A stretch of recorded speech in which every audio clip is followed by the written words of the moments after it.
제36차 최고위원회의를 속개합니다.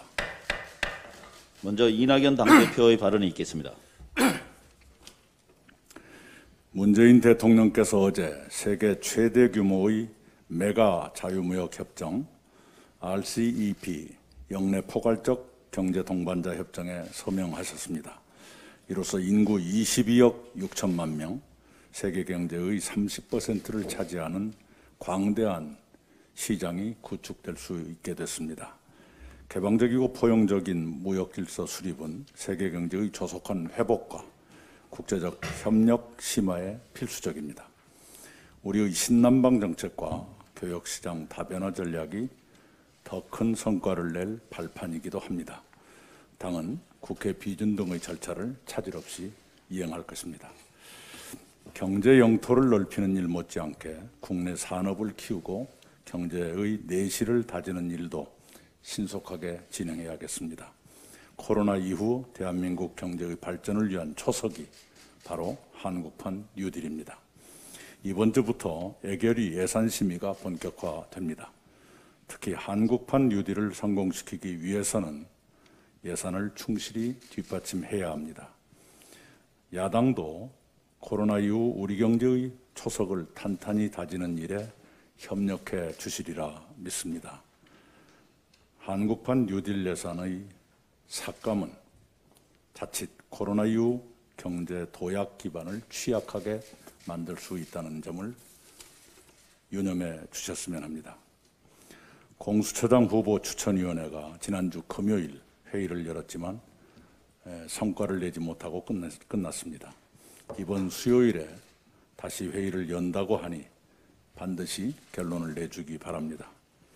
혹시라도 야당이 시간 끌기에 나선다면 우리는 그것을 결코 좌시할 수 없습니다. 이달 안에 공수처장을 임명하고 공수처를 출범시켜야 한다는 것을 거듭 확인합니다. 중대재해기업처벌법, 공정경제 3법도 이번에 처리한다는 우리의 원칙을 지키며 소관상임위의 심의에 적극적으로 임할 것입니다. 이상입니다. 예, 공수처를 11월 안에 출범시켜야 한다는 것이 국민의 뜻입니다. 지난주 금요일에 공수처장 후보 추천위원회가 장시간 회의를 했습니다마는 추천 후보를 결정하지 못했습니다. 결론이 나기를 기대했는데 아쉽습니다. 이 같은 결과가 혹여 야당의 의도적인 지연 전술 때문이 아니기를 바랍니다. 공수처의 조속한 출범은 국민의 확고부동한 요구입니다. 추천위원회는 이러한 국민의 뜻을 충실하게 이행해야 할 무거운 책임이 있습니다. 추천위원회는 18일에 다시 회의를 열어 후보 압축에 들어가기로 했습니다. 이번에는 반드시 최종 결론을 도출해 공수처가 조속히 출범하도록 모든 힘을 다해 주시기를 바랍니다. 최근 코로나 확산세가 우려스럽습니다. 신규 확진자 수가 이틀 연속 200명을 넘었습니다. 3일 연속 200명을 넘었습니다. 이러한 추세가 계속되면 사회적 거리두기 격상이 불가피해집니다. 아직 상용화되지 않은 백신과 치료제 소식에 긴장의 끈을 놓아서는 안 됩니다. 그리고 대학 수학능력시험이 3주 앞으로 다가왔습니다. 우리 수험생들이 수능을 무사히 치를 수 있도록 모두가 한마음으로 방역에 협조해야 합니다. 코로나 위기를 잘 관리해야만 민생과 경제를 회복할 수 있습니다. IMF가 올해 우리나라의 국내 총 생산 규모가 지난해보다 2계단 올라 세계 10위를 차지할 것으로 전망했습니다.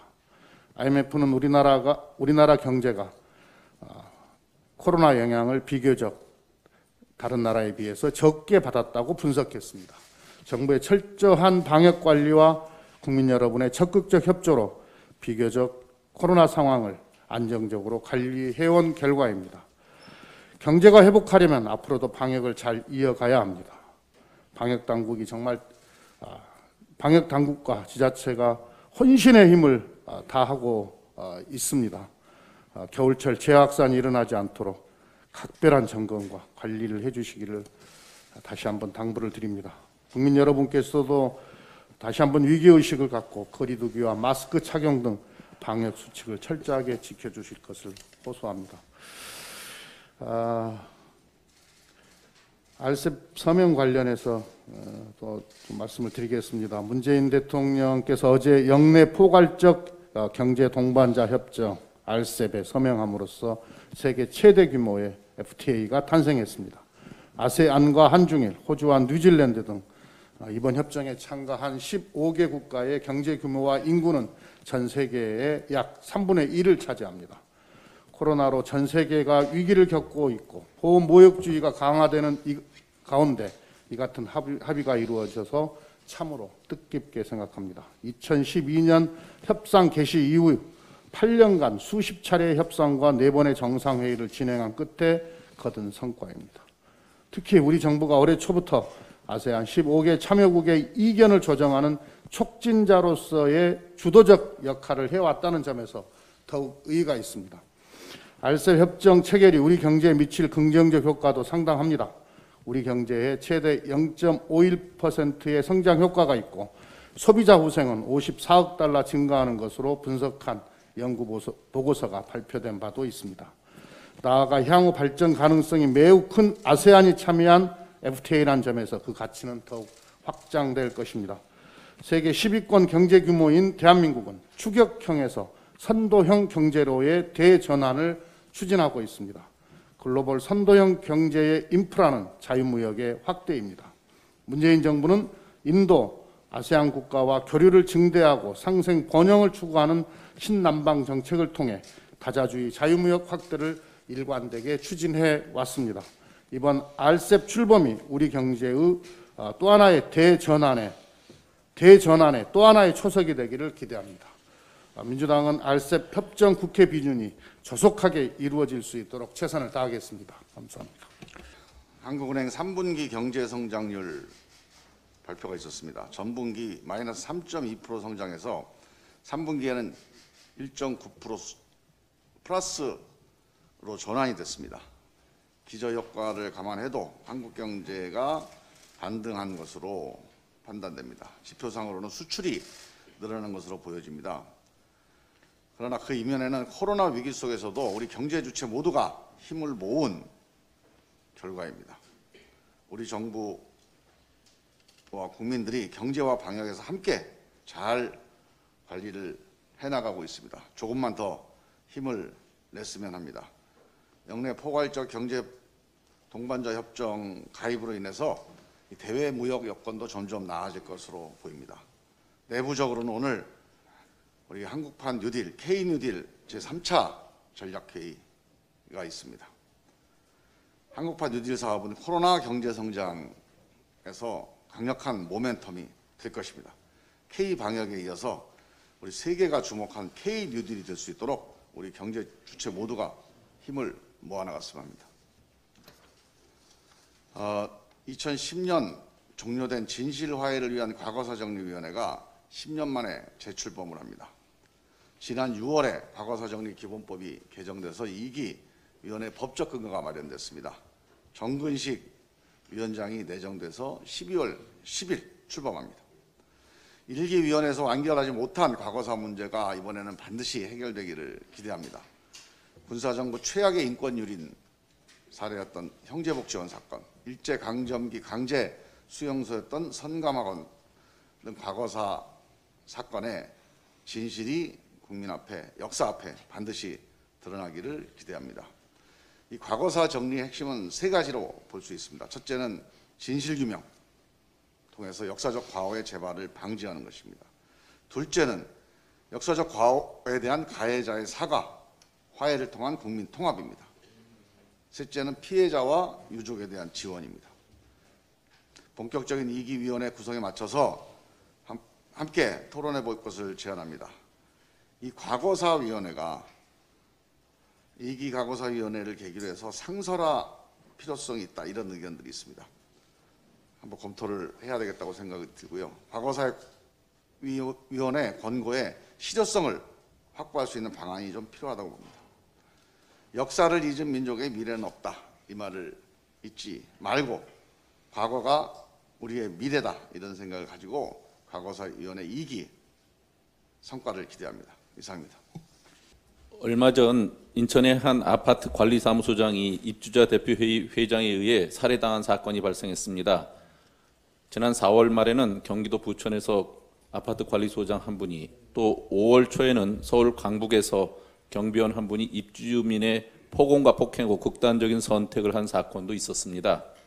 어제는 경기도 안산의 한 아파트 경비원이 잘못 주차한 입주민 차량에 경고 스티커를 붙였다는 이유로 심한 폭언과 갑질을 당한 사건이 보도되기도 했습니다. 그곳 4분 경비원들은 지금 퇴사를 심각하게 고민 중에 있다고 합니다. 지난 5년간 공공임대주택에서 관리사무소 직원과 경비원에게 입주민이 가한 폭언과 폭행이 3,065건에 달합니다. 민간 아파트까지 포함하면 훨씬 더 많아질 것입니다. 전국에 30여만 명에 달하는 아파트 경비원, 미화원, 관리직원은 대부분 비정규직입니다. 일부 아파트는 3개월 단위 초단기 근로계약을 강요하기도 합니다. 해고 위협 앞에 입주민들에 의한 갑질 언행과 부당한 요구에 맞서기는 거의 불가능합니다. 아파트 관리 종사자들의 고용 안전성 확보 노력이 시급합니다. 특히 관리소장은 국가공인주택관리사 자격을 취득한 전문직 종사자들입니다. 주택관리사의 공정한 업무 집행 보장과 이를 침해할 경우 보다 강력한 제재가 가능하도록 공동주택법상의 관련 규정을 강화하기 바랍니다. 하지만 이러한 관련 규정 제재 강화만으로 해결될 수는 없습니다. 입주자 대표회의는 입주민들의 자치조직입니다. 입주민 스스로 공동체 활성화 노력을 기울여주기 바랍니다. 또한 입주자 대표회의의 투명한 관리 운영과 민주적 소통 체계 마련을 위한 교육 등 체계적인 지원도 필요할 것입니다. 이를 위해 현재 LH 산하의 공동주택관리지원센터를 실질적인 관리 감독기관인 기초지방정부에 설치 운영할 수 있도록 해서 상시적으로 현장 밀착형 지원 기능을 수행할 수 있도록 해야 할 것입니다. 아파트가 재산 가치 이상의 소중한 이웃과 따뜻한 정을 나누는 공동체 삶의 터전으로 자리매김할 수 있도록 우리 사회 구성원 모두의 노력이 절실할 때입니다. 이상입니다. 기천 명의 목숨을 앗아간 가습기 살균제 피해 사건과 세월호 참사를 조사해온 사회적 참사 특별조사위원회 활동이 다음 달 10일 종료되게 됩니다. 2018년 출범한 이후에 2년간 활동한 결과 가습기 살균제에 대해서는 SK케미컬과 애경의 공식 사과를 받아냈고, 세월호 참사와 관련해서는 선체 CCTV 조작 의혹 등을 제시했습니다. 그러나 아직 한참 부족합니다. 특히 가습기 살균제 관련해서는 환경부가 가습기 살균제 판매업체 조사를 하면서 서류 조작을 통해 16개 업체의 분담금을 불법으로 면제해 주었지만 정작 징계는 단 한 명만 받는 등 제대로 된 조사와 처벌이 아직도 이루어지지 못하고 있습니다. 일각에서는 사참위의 한계를 지적하며 차라리 해체하라는 이야기도 하지만 이대로 진실을 덮는다면 웃는 이들은 따로 있을 것입니다. 수천 명 유가족과 피해자들의 눈물을 잊지 않고 사참위 활동 연장 등 관련 법안 통과에 최선을 다하겠습니다. 진실을 위한 발걸음을 결코 멈춰서는 안 될 것입니다. 미성년 성폭행으로 실형을 살고 나온 전직 연예인이 공식 SNS를 시작해서 무리를 빚고 있습니다. 물론 개인의 소통까지 막을 수는 없습니다. 그러나 또다시 미성년에게까지 영향을 미칠 수 있다면 우리는 그를 단호하게 격리시킬 필요가 있습니다. 특히 미성년을 대상으로 한 범죄 또는 마약이나 음주운전, 성매매, 불법 도박 등 미성년자의 모방이 쉬운 범죄를 저지른 유명인에 대해서는 방송 출연과 SNS 활동 등에 대해서 지금보다 훨씬 더 엄격한 제재를 가해야만 합니다. 음주운전으로 사람을 죽인 연예인, 대마초 등 마약을 상습 봉용한 래퍼, 미성년 성폭행 범죄자 등이 방송과 SNS를 활개치도록 방치한다면 이를 모방하는 범죄 또는 새로운 피해자는 언제든지 생길 수 있습니다. 조두순이 안산으로 돌아오면서 피해자 가족들은 결국 이사를 가야만 했습니다. 우리 사회가 미성년 성범죄에 대해 얼마나 관대한지 그 피해자에 대해서는 얼마나 무관심한지 잘 보여주는 사례입니다. 자유는 중요합니다. 그러나 성인의 자유보다 미성년자의 보호가 더 우선일 것입니다. 역시 예상했던 대로 공수처장 추천이 파행하고 있습니다. 국민의힘이 공수처는 태어나서는 안 될 괴물이라고 공개에 발언할 정도의 전직 검찰 인사를 추천위원으로 내세웠으니 파행은 뻔한 일이었습니다. 앞으로도 공수처장 추천위원회 회의를 한다지만 순조롭게 공수처장 추천이 이루어지기는 돌덩이 위에 꽃이 피기를 바라는 헛된 소망이라고 봅니다. 야당의 방해와 목리를 무한정 참고 견디는 것은 협치가 아닙니다. 그동안 기다릴 만큼 기다렸고 참을 만큼 참았습니다. 한도가 없는 포용은 잘못하면 포기로 오인될 수 있습니다. 여당은 국정의 직접적인 책임자로 야당과 다를 수밖에 없습니다. 책임지는 여당의 모습은 원안이 어려워질 때 원칙을 잃지 않고 대안을 추진하는 것입니다. 공수처법 원안이 불가능하다면 그 개정안을 대안으로 삼아 신속하게 밀고 나가야 합니다. 올해 내로 꼭 공수처를 출범시켜야 합니다. 그러려면 공수처법 개정안에 대한 절차를 빨리 밟아 본회의에 상정시켜야 합니다. 우리가 우선 생각해야 할 것은 무엇보다 검찰개혁에 대한 굳은 약속과 대의입니다. 공수처를 일관되게 반대하는 국민의힘에 가로막혀서는 안 됩니다. 이제 머뭇거릴 시간이 없습니다. 국민의힘 윤희숙 의원이 300명 미만 사업장 주 52시간 근무제 시행에 대해 이를 유예하는 것이 전태일 정신이라는 고약한 말을 했습니다. 올해는 전태일 열사 50주기입니다. 그 어느 때보다 전태일 열사의 노동 존중 정신을 각별하게 받아들여야 할 때 오히려 그 정신을 모독한 것입니다. 다른 날도 아니고 광복절에 못다한 친일 청산을 이루자는 목소리가 높은데 김구 선생께서 독립정신이라면 반대했을 거라 생억지를 부리는 것과 같습니다. 대단한 망언입니다.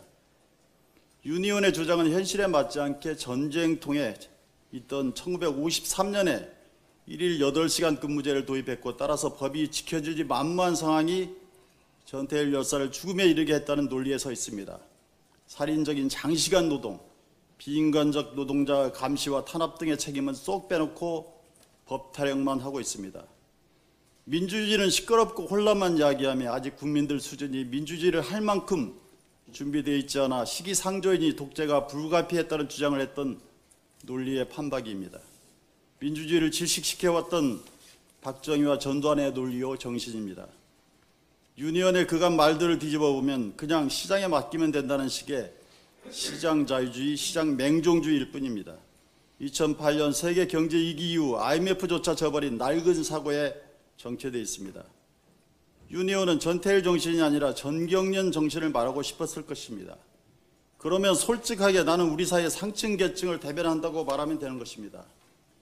임대인을 대변하면서 임차인을 거론하고 기업을 대면하면서 전태일을 거론하는 건 매우 위선적인 행동입니다.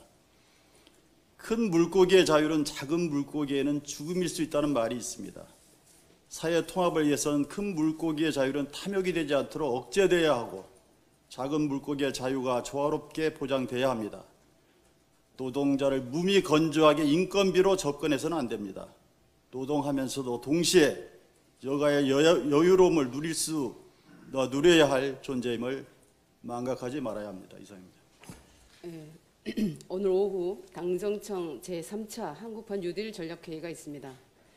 이 자리가 한국판 뉴딜에 대한 불신을 불식시키고 확신을 확인하는 자리가 될 것입니다.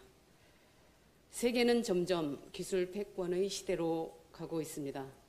기술 패권의 시대에는 승자만이 시장을 독식하게 됩니다. 그러나 끊임없이 변하는 기술 환경에서 영원한 승자는 없습니다. 지금은 국내 반도체 업계가 세계 최고지만 내일이면 후발주자들에게 자리를 내줘야 할지 모릅니다. 지난주 11월 10일에 한국 반도체의 기술 패권에 위기를 알리는 충격적인 소식이 있었습니다. 미국 반도체 기업인 마이크론이 세계 최초로 176단 낸드 플래시를 납품했다고 발표한 것입니다. 마이크론은 낸드 플래시 시장에서 세계 6위 업체입니다. 부동의 1위였던 우리는 128층 건물을 짓고 있는데 미국의 마이크론은 176층을 완공하여 분양한 셈이라고 비유합니다. 기술 격차 3년이었던 마이크론이 단숨에 반년이라는 턱밑까지 쫓아온 원동력은 바로 R&D에 있습니다. 마이크론이 일본 반도체 기업 엘피다를 인수하면서 우수한 R&D 인력을 대거 흡수하여 기술력이 대폭 강화된 것입니다. 또 다른 배경으로 미국 정부의 지원을 꼽는 전문가들도 있습니다. 최근 AI 인더스트리의 급속한 성장에 따라 반도체 시장도 급격히 커지고 있습니다. 시장 덩치에 걸맞게 미국 정부에서 자국 반도체 업체들에 대한 지원도 대폭 늘렸다고 합니다. 반도체는 우리가 최고니까 안심해도 되는 시대가 결코 아닙니다. 기술 패권 다툼에서 패자가 되면 엘피다처럼 우리 기업, 우리 기술 모두 외국 것이 될 수 있습니다. 다른 방도가 없습니다. 기술력은 결국 사람의 문제입니다. R&D 인재 육성에 과감히 집중 투자해야 우리가 가진 몇 안 되는 기술 패권이라도 지킬 수 있습니다. 한국판 뉴딜 사업에도 우리의 기술 패권을 지키려는 치열한 각오와 비장함이 담겨 있어야 합니다. 기술 패권이 흔들리는 위기감이 커지는 이 시점에서 산업 재편, 기술 인재 육성에 발빠르게 대처해야 합니다. 지금처럼 산업, 기술, 교육, 시장이 따로 놀아서는 안 됩니다. 그러기에 저는 산업기술부총리를 도입하는 것을 골자로 하는 정부조직법 개정안을 대표 발의한 바 있습니다. 산업기술부총리가 탄생한다면 기술 패권 다툼에서 우리나라가 승기를 잡는 데 큰 역할을 담당할 것으로 생각됩니다. 4차 산업혁명에 따른 산업구조 재편을 효율적으로 이끌고 정부가 추진하는 한국판 뉴딜을 속도감 있게 추진하기 위해서는 산업기술부총리 도입이 시급하다는 점 다시 한번 말씀드립니다. 이상입니다. 우리나라의 산재율과 산재 사망률이 세계 최고 수준임은 이제 모두가 다 아는 부끄러운 현실입니다. 2017년에 발생한 산업안전보건법 위반 사건 중 공판이 청구된 사건은 5%에 불과했습니다. 기소된 710건의 사건 중에서 1심 법원이 실형을 선고한 사건은 단 4건이었습니다. 금고, 징역형은 평균 10개월, 벌금형은 평균 400만 원대였습니다. 대구 지하철 화재 사건, 경주 마우나 오션 리조트 붕괴 사건, 세월호 사건 등 시민재해 사건들도 더 큰 책임이 있는 원청의 경영 책임자와 공직자가 제대로 처벌받지 않았습니다. 책임을 져야 할 기업과 경영 책임자, 공직자에게 면죄부를 주는 현행 법 체계는 세계 최고의 산재율, 산재 사망률의 원인 중 하나입니다. 국민 과반수가 중대재해기업처벌법 제정을 바라는 이유도 이 때문일 것입니다. 국민의힘과 정의당이 중대재해기업처벌법 협령을 논하고 있습니다. 먼저 법안을 발의한 정의당 강은미 의원은 박주민 의원 법안에 대해 환영 의사를 밝혔습니다. 한국노총과 민주노총 재정본부가 법 제정에 뜻을 모으고 있습니다. 법을 제정할 수 있는 우호적인 여건이 조성되고 있습니다. 대한민국은 전 세계로부터 방역 모범 국가로 인정받았습니다. 이제 산업, 시민 안전의 모범 국가가 될 차례입니다. 우리 당 박주민 의원의 중대재해기업처벌법과 김영주 의원의 산업안전보건청 신설법이 그 출발점이 될 것입니다. 산업안전보건법도 그에 맞춰 함께 개정되어야 할 것입니다. 여야 의원님들께서는 국민들께 약속드린 산업재해의 획기적 감소를 위해 이번 정기국회에서 최선을 다해 주시기 바랍니다. 끝으로 국민의힘 의원들의 이딴 망언과 노동자들의 분노에 대해 말씀드리겠습니다. 국민의힘 윤희숙 의원이 전태일 열사 50주기를 맞아 쓴 SNS 글을 통해 자신의 천박한 노동 간의 실체를 드러냈습니다. 모르면 차라리 말을 아끼는 편이 낫습니다. 국민의힘은 노동자들에게 사과하고 자중하시기 바랍니다. 이상입니다. 네, 현재 서울 지역 711개 중고등학교 가운데에서 553개교가 생활평점제라는 것을 시행하고 있습니다. 그런데 이번 서울시의회 교육위원회 행정사무감사를 통해 생활평점제의 벌점 부과 기준들이 인권침해 소지가 있다는 사실이 좀 다시 한번 드러났습니다. 구체적인 항목을 전부 다 읊어드릴 수는 없습니다만 굉장히 모호하고 구시대적인 기준들이 사용된 벌점 부과 항목들이 많았습니다. 예를 들면 학교 지정 양말 또는 흰색 양말이 아닌 것을 착용한 경우, 그리고 학생용이 아닌 숙녀화를 착용한 경우, 현란한 색상 등 성인용 가방인 경우, 성인 레깅스, 후드티 착용의 경우 벌점을 부과합니다. 심지어 어떤 학교는 외투의 색상은 무조건 어두운 단색으로 2벌까지만 허용하는 단정적인 규정도 있습니다. 성인용 가방이 대체 무엇인지 잘 알 수가 없습니다. 특히 교사와 학교가 자의적으로 해석할 여지가 있고 기준 자체가 모호합니다. 심지어 한 학교는 무늬 없는 흰 속옷 외에 다른 속옷을 착용할 경우 벌점을 부과하는 항목까지 존재한다고 합니다. 생활평점제를 폐지하자는 것이 아닙니다. 개선이 필요하다는 것입니다. 특히 학교에서 학칙이나 교칙을 만드는 경우 학생들 당사자가 직접 규정과 규칙을 정하고 스스로 규율하고 논의할 수 있도록 하면 많은 것이 달라질 것입니다.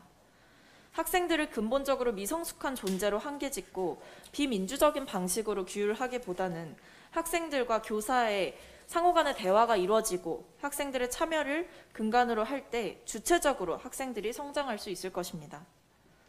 민주시민교육은 학교에서부터 이루어져야 하는 것이며 공동체에서 각각의 개별성과 자유를 보장하는 방향으로 이어질 때에 가능한 것일 것입니다.